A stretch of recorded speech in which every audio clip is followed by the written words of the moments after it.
суцільна руїна. І гордо ходить в кепках і спортивних штанах. А моя країна суцільна руїна. Як можна не любити свою землю аж так?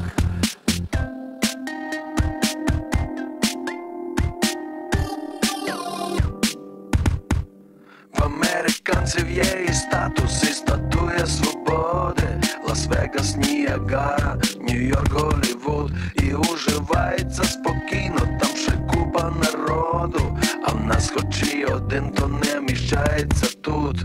Ісландія далека, має 200 вулканів.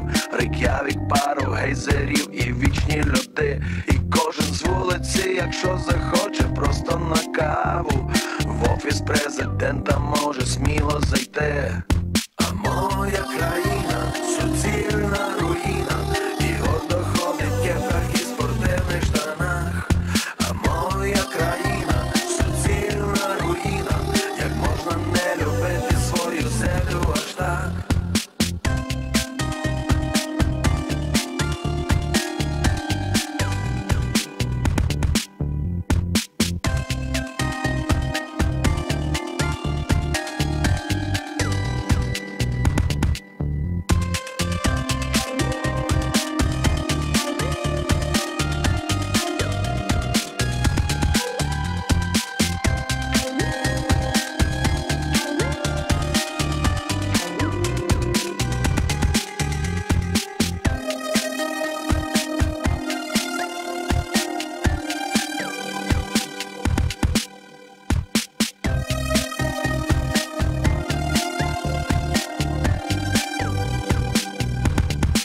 Моя країна має Київ, Волині, Карпати, Донбас і Чорне море, Одесу і Львів. І в ній живуть на повну ногу лиш одні депутати. Всі інші грають ролі у кіно про лохів. Стиснувши зуби, всі стоять і пропускають кортежі. За місяць заробляють тільки фляжку вина. Найбільша радість українця дотягнути до завтра. Ми всі давно в окопах, хоч оце не війна.